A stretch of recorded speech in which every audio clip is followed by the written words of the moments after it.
Nah, ini notasi kendal yang tadi ada 6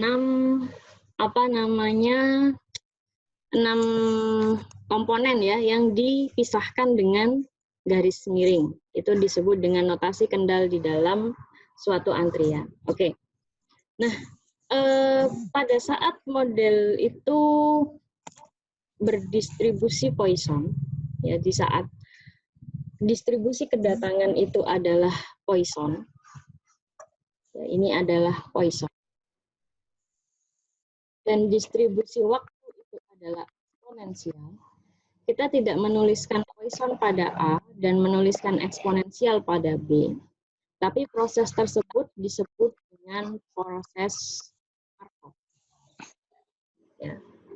Idealnya memang di dalam sebuah sistem antrian, distribusi kedatangan itu berdistribusi Poisson dan distribusi waktu pelayanan itu berdistribusi eksponensial. Sehingga itu disebut dengan proses apa? Markov. Nah, maka apabila ada model kendal yang menyatakan MM1, itu artinya adalah distribusi kedatangannya adalah Poisson, distribusi waktu pelayanannya adalah eksponensial, dan jumlah servernya adalah 1. Jadi ini artinya adalah MM1 ini artinya model antrian kita bagaimana? Distribusi kedatangan Poisson. A tadi adalah distribusi waktu kedatangan. Kalau kedatangannya Poisson ditulis sebagai proses Markov, maka di sini ditulis sebagai M. Kalau distribusi waktu pelayanannya adalah eksponensial, disebut juga proses Markov. Di sini juga ditulis sebagai M. Ya, artinya apa? Kedatangannya Poisson, pelayanannya eksponen. Ya. C itu menyatakan apa? Banyaknya server. Jadi C itu adalah menyatakan banyaknya pelayanan paralel atau banyaknya server. Di sini ditulis 1 berarti servernya ada 1. Jadi kalau ada model antrian MM1 artinya kedatangannya adalah Poisson, waktu pelayanannya adalah eksponensial, servernya adalah 1. Kalau ada MM2 berarti artinya? Berarti banyak servernya 2. Oke, kedatangannya apa? Poisson. Waktu pelayanannya? Eksponensial.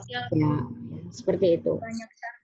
Nah, maka model MM1 ini dinyatakan juga sebagai model antrian 1 saluran 1 tahap.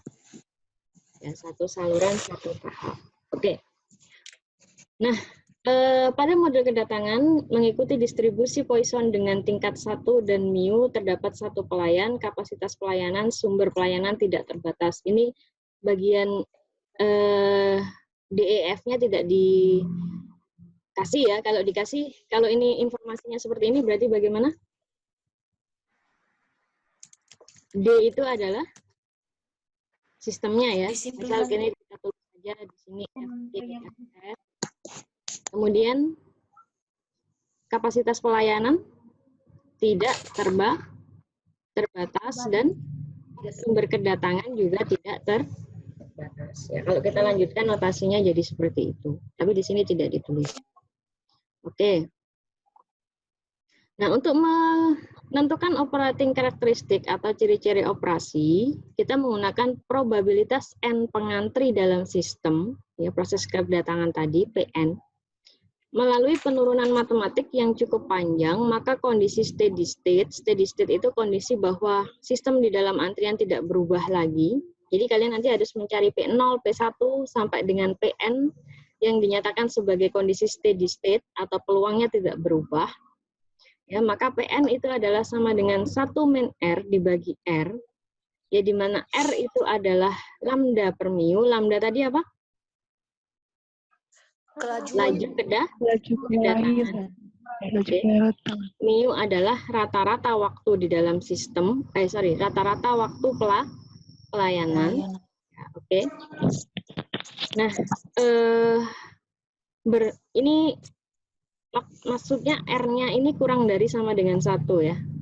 Ya, jadi R ini maksudnya adalah kurang dari sama dengan 1.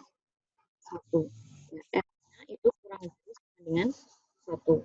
R itu apa? R itu adalah laju kedatangan dibagi rata-rata waktu pelayanan. Ya, laju kedatangan dibagi rata-rata waktu pelayanan. Kalau kalian ini ya ciri dari lambda per mu tadi, ciri dari R tadi, ya. Jadi apabila di sini ya lambda per mu tadi adalah 0 sampai berapa? 1. Sampai 1 ya. Maksimalnya adalah 1. Nah, semakin mendekati 1 ya, maka panjang antrian adalah tidak terbatas. Jadi saat trafiknya sangat tinggi ya, saat sistem antrian itu orangnya sangat banyak di dalam sistem, tidak terbatas, maka disitulah R-nya mendekati 1. Pada saat R mendekati 1 artinya lambdanya sangat tinggi atau laju kedatangan itu adalah sangat tinggi. Seperti itu. Oke, di mana R tadi adalah Lambda per mu. laju dibagi dengan mu. Rata-rata R adalah laju, mu itu adalah rata-rata waktu pelayanan. Ya. N-nya adalah banyaknya orang di dalam sistem, bisa 0, 1, 2, dan seterusnya. Oke. Nah, apa saja yang bisa kita ekstrak dari kejadian ini ya, bahwa peluang N lebih besar dari K. K itu adalah pengantri di dalam sistem, itu adalah R pangkat K. Rata-rata banyaknya pengantri dalam sistem atau L itu adalah apa? Apanya, Bu?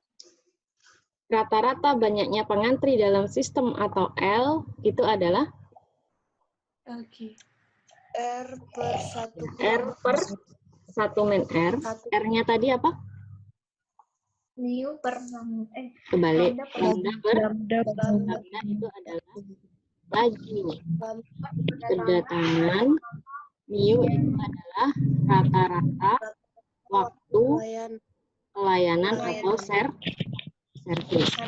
Oke. Nah, PN lebih dari K itu tadi adalah R pangkat K. Rata-rata pengantri dalam sistem adalah R per 1 min R. Rata-rata banyaknya pengantri yang sedang antri.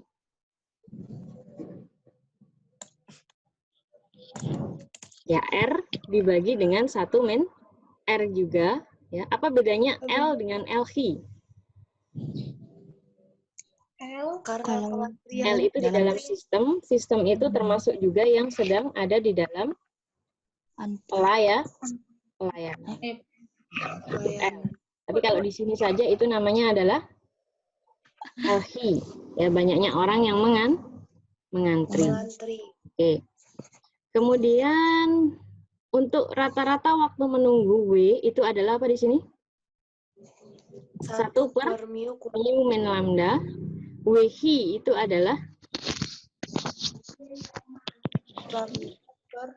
waktu di dalam antrian atau Q, WW ya. Lambda dibagi apa? Mu kali mu min lambda. Itu adalah rumus-rumus yang dapat digunakan untuk model apa tadi? Dapat digunakan untuk model kedatangannya Poisson, pelayanannya eksponensial, servernya 1, FGS, dan lain-lain ya, bebas sebenarnya. Kemudian ini adalah tak hingga, ini juga tak hingga. Nah, apa saja tadi yang di ini? R adalah sama dengan lambda per mu, L itu adalah R per R, ini kemudian apa lagi? W sama dengan 1 mi lambda, WI sama dengan lambda per mu dikali mu min lambda. Oke. Kemudian proporsi waktu menganggur atau idle. Ya, proporsi idle itu adalah 1 min R. Nah, sekarang ini ada suatu kasus ya. Penumpang kereta api datang pada sebuah loket mengikuti distribusi Poisson dengan tingkat rata-rata kedatangan ya maksudnya 20 penumpang per jam. Ya, 20 penumpang pelayanan ya. Mengikuti distribusi Poisson dengan tingkat rata-rata 20 per jam. Oke. Misal secara rata-rata, ya itu tadi berarti lambda ya. Waktu kedatangan ya, laju kedatangan 20 penumpang yang datang per jam. Oke. Misalkan rata-rata setiap penumpang dilayani adalah 2 menit, nah itu adalah apa? Mu. Ya, mu-nya adalah 2 menit. Oke. Kalau 2 menit ada 1 orang dilayani, berarti 1 jam ada berapa orang dilayani? 2 kali 60. Ya.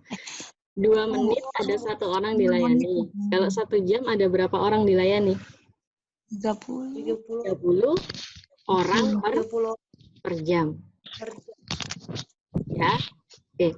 Misalkan secara rata-rata setiap penumpang dilayani adalah 2 menit ya, pelayanannya 2 menit berarti 1 jam ada 30 orang dilayani.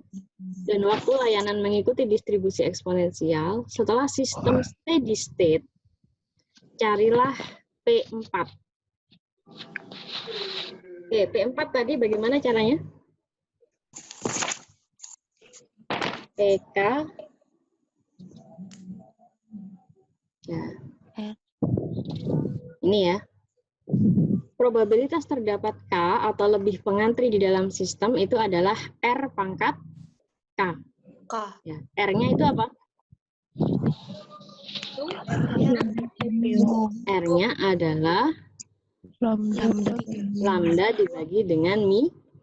Lambdanya ini, mi-nya adalah ini. Dari mana dapat 30 tadi?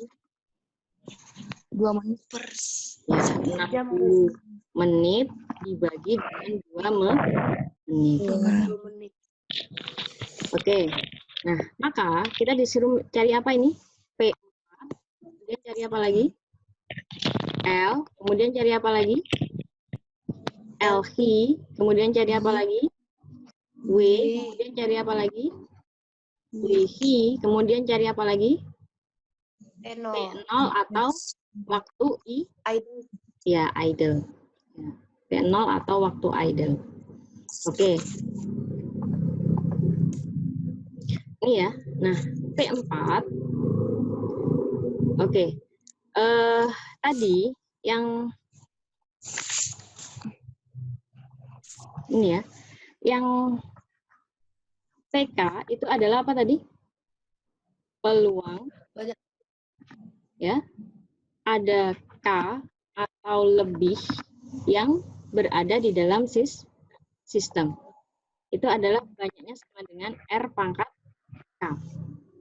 Nah, kalau mencari peluang ada 4 orang di dalam sistem, berarti adalah sama dengan 1 min R dikali dengan R pangkat 4. 1 min R dikali dengan R pangkat 4. Itu adalah menyatakan apa? Peluang ada 4 orang di dalam sistem. 1 min R dikali R pangkat 4. Kemudian L itu adalah rata-rata banyaknya pengantri. Oke, R dibagi dengan 1 min R. Oke. Nah, sekarang LH berarti tadi rumusnya salah ya. LH itu bukan sama dengan L, tapi LH itu adalah apa? Pengantri itu adalah R kuadrat dibagi dengan 1 min R ya. Kalau di dalam sistem itu hanya pakai R, tapi kalau di dalam antrian itu adalah pakai R kuadrat. Ini bisa di cross check di sini. Ya, ini juga bisa di cross check di buku ini. Nah, buku ini juga menyebutkan bagaimana rumus-rumus di dalam model MM1, bagaimana rumus-rumus di dalam model MM2 dan sebagainya. Oke, ini bahas notasi kendal. Ini berdes ya, kematian dan itu tadi. Kelahiran Kemudian ini kasus Indiana Bell ya, ada datanya. Nah, ini adalah model MM1 tadi. Ya. Model MM1 tadi, di sini istilahnya adalah S itu adalah 1/1-P. Kemudian L, itu adalah ini rumusnya ya, 1-P dikali sigma, pada akhirnya membentuk ini. Ya, S aksanya adalah P/1-P, jadi R itu digantikan dengan P ya di sini. Oke, kemudian kalau LH ya di sini bukan P tapi di sini adalah apa? P kuadrat. Bisa dilihat enggak? Bisa, Bu. Ya, jadi di sini ini adalah rumus untuk LH. Ya, itu adalah P kuadrat dibagi 1-P. Ya, jadi kalau di buku ini R itu adalah sama dengan P. Ya, P-nya itu adalah R kalau yang di slide tadi. Kemudian ini kalau ini ya, lambda itu apa, L itu apa, LH itu apa, LS itu apa ya, di sini dibedakan antara L sistem, LQ dan L service. Jadi L itu di dalam sistem, Q itu di dalam antrian, S itu adalah di dalam server. W itu apa, WH itu apa, WS itu apa.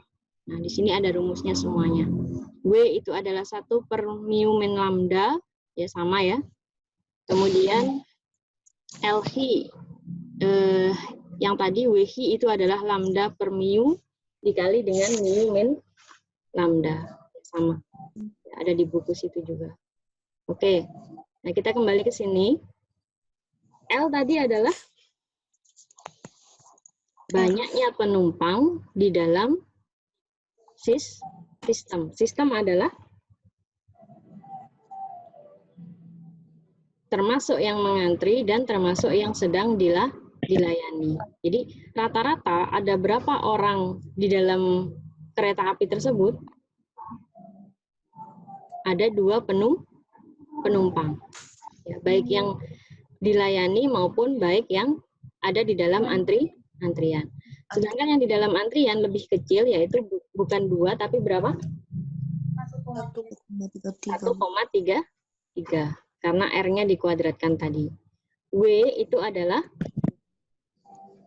banyaknya waktu. W itu pasti waktu. Waktu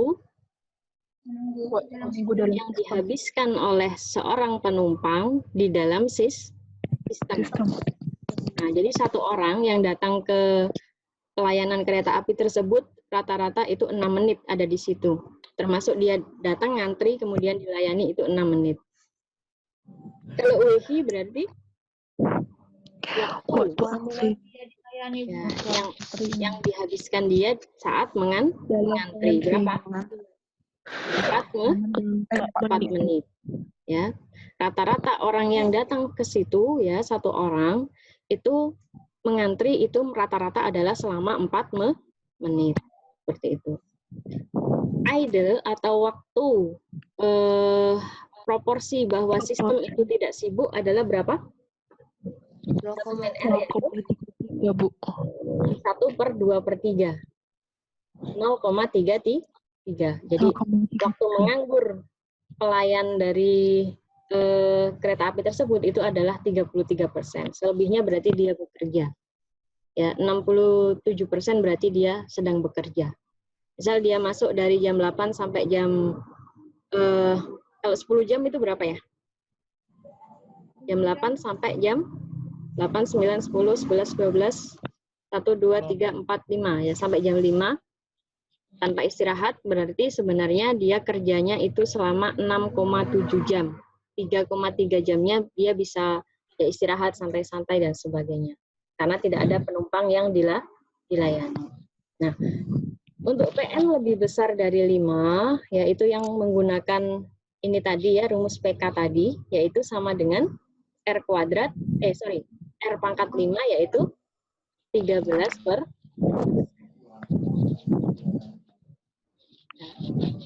Sudah tahu bedanya antara A dan G? Kalau A tadi adalah menghitung apa kita? Peluang dalam sistem. Ya, ada 4 penumpang yang ada di dalam kereta. Tapi kalau G lebih dari 5 penumpang ada di dalam kereta. Menghitungnya berbeda. Kalau ada 4 penumpang berarti 1 min R dikali R pangkat 4. Kalau lebih dari 5 penumpang ya R pangkat 5. Oke, jadi di dalam analisis sistem antrian ini kalian harus tahu L itu apa, ya LH itu apa, W itu apa, WH itu apa, dan waktu idle itu apa. Nah, untuk model MM1 begini cara menghitungnya. Untuk MM2 nanti beda lagi. Ya, kalau servernya ada 2, cara ngitungnya beda lagi. Oke, dari sini ada yang ditanyakan. Bu, berarti WQ-nya itu bisa ditentukan dari W dikurang mu-nya juga kan, Bu? WH WQ itu sama dengan W dikurang mu-nya, Bu. Berarti waktu dalam sistem langsung dikurang sama pelayanannya udah bisa langsung dapat rata-rata waktu geometrinya. pelayanan, iya bisa. Tapi lebih aman pakai rumus ini aja ya, pakai lambda min mu 1 per mu min lambda. Lebih amannya pakai itu saja. Oke, kalau di buku yang ini tadi diperjelas ya, ada WH, ada WS, ada W. W itu di dalam sistem, WH itu adalah di dalam antrian, WS itu adalah di dalam servis atau saat dilayani. Seperti itu. Hubungan antara W, WH, dan WS ya pastinya W sama dengan WH ditambah dengan WS. Hubungan L, LH sama LS berarti pastinya L sama dengan LH ditambah dengan LS. Oke, nah itu tentang model yang satu server. Ya, model yang 2 server ini tidak dijelaskan secara khusus ya, tapi di sini dijelaskan bagaimana kalau servernya adalah C. Nah, C ini berarti banyak. Ya, ada banyak server. Ya, bisa 2, bisa 3 dan sebagainya. Contohnya di sini ada 3 ya. Ada 3 antrian, di dalam pelayannya ada 3 di sini. Ya. Nah, jika modelnya seperti itu, ya, maka di sini adalah penurunannya, ya. Jadi L-nya itu adalah LH ditambah dengan lambda per mu, ya, WH-nya itu adalah LH dibagi mu, W-nya itu, ini adalah hubungan pada C sama dengan 1. Nah, di sini kalau ada 3 loket, artinya 3 server, maka ditambah 1 komponen yaitu C-nya sama dengan 3. Ya, C-nya sama dengan 3. Nah, sekarang mu-nya tidak hanya 1, tapi mu-nya ada 3. Itu saja perbedaannya sebenarnya. Ya, jadi kalau tadi dalam pelayanan itu 1 orang, ya, itu dilayani selama 2 menit, gitu kan? Nah, artinya kalau kita pakai 3 server, 1 server itu melayani 2 menit ya, sehingga apa tadi mu-nya jadinya 30 orang per jam. Kalau kita pakai 3 server, berarti berapa orang yang bisa dilayani? Ya tinggal kali 3 ya, 90 orang per jam. Per jam, Bu. Ya, logikanya, kalau misalnya dengan menggunakan satu loket, ada 30 orang bisa dilayani per jam, maka pada saat kita menggunakan 3 loket, ada 90 orang yang bisa dilayani per jam. Nah, seperti itu. Maka di sini mu-nya adalah dikali dengan banyaknya server. Kalau dengan satu loket ada 30 orang per jam bisa dilayani, kalau pakai 2 loket ada berapa orang per jam bisa dilayani? 60 orang, Bu. Ya, 60 orang per jam. Seperti itu. Nah, di sini karena ini kenapa ditambah loketnya? Di sini ceritanya lebih ramai ya, loketnya lebih ramai. Ya misalkan kedatangan calon penumpang mengikuti distribusi Poisson dengan rata-rata 75 orang per jam. Seperti itu. Nah, ini sama seperti tadi, waktu pelayanannya adalah 2 menit. Artinya satu server selama 1 jam melayani 30 orang. Kalau dibuka 3 server berarti 90 orang per jam. Seperti itu. Untuk yang lain-lain, ya ini hampir sama dengan yang tadi, ya, tapi menggunakan rumus yang ini. Itu saja perbedaannya.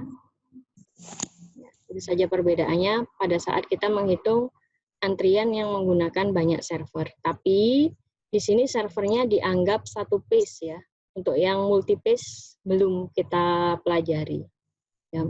Jadi kalau misalnya kalian pakai rumus ini ya, misal ada beberapa pace ya, pace-nya itu dijadikan satu. Seperti itu. Kalau kalian mau menghitung dengan model ini.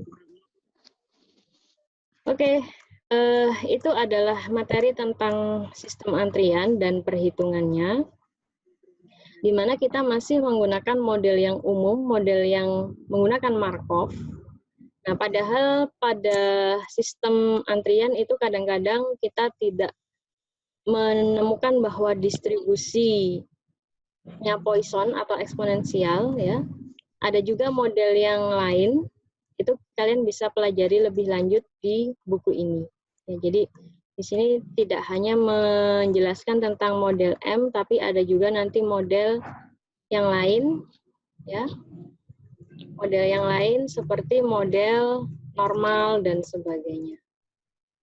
Atau kalau tidak ada di sini, berarti kalian akan belajar di materi praktikum ESOL nanti. Ya, di situ akan ada simulasinya. Untuk di stat infer ini kita cukup, oh ini ya, ini juga ada. Di sini MG1 GD tak hingga artinya apa? Distribusi Poisson. Ya, kedatangannya Poisson, kemudian G itu apa? waktu pelayanannya adalah general, bukan lagi eksponensial ya. Dia general, kemudian servernya ada satu. Ini sistem antriannya general juga ya. Tadi juga general sebenarnya, tidak harus FCFS. Kemudian sumber antriannya, kapasitas antriannya adalah tak hingga dan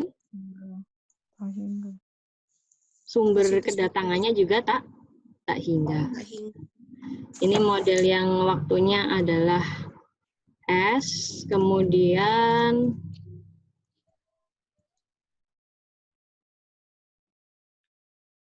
ini masih eksponensial. Ini network ya, jadi antriannya sudah tidak hanya satu, tapi di sini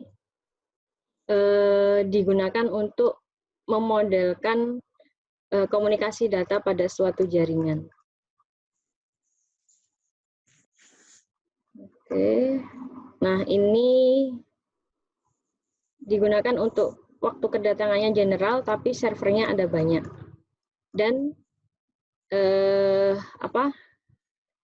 kapasitas di dalam antriannya juga dibatasi, seperti itu. Oke, itu saja tentang sistem antrian dan teori antrian. Ada pertanyaan?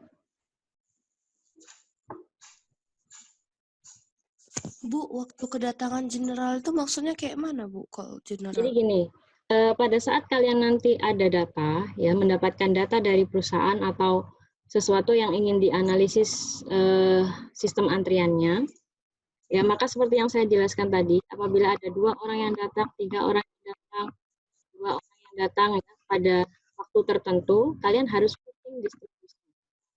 Ya, fitting distribusi, apakah berdistribusi Poisson, gitu kan? Ataukah berdistribusi yang lain. Nah, ini juga berpengaruh terhadap waktu kedatangan. Ya, waktu kedatangan, misalnya di sini 2 menit, ya kemudian 3 menit, kemudian 3 menit lagi. Ini juga harus di fitting. Dicari distribusinya apakah Poisson atau eksponensial. Nah, idealnya kedatangan ya banyaknya orang yang datang itu berdistribusi Poisson dan waktu kedatangan itu berdistribusi eksponensial. Nah, tapi kadang-kadang pada saat kalian memfitting data yang ada di dalam antrian tersebut ya, ternyata hasilnya bukan distribusi eksponensial. Bisa jadi itu berdistribusi uniform atau berdistribusi normal. Ya, justru mengarah di SPSS juga ada langkahnya bagaimana apakah suatu data itu berdistribusi normal, apakah berdistribusi Poisson, apakah eksponensial, ataukah berdistribusi uniform. Nah, pada saat itu tidak berdistribusi eksponensial, maka kita tidak bisa menggunakan rumus-rumus yang saya jelaskan di dalam MF1 maupun MMC tadi.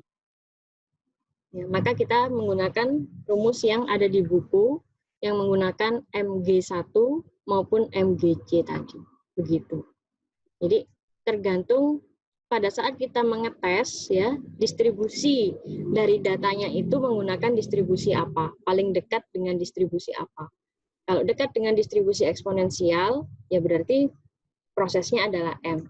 Tapi kalau misalnya distribusinya distribusi lain, ya misalnya distribusi uniform, distribusi normal, maka kita di sini tidak menggunakan model M, tapi menggunakan model G, seperti itu. Ya, general distribution itu artinya distribusinya uniform, kalau nggak begitu ya distribusinya normal, seperti itu.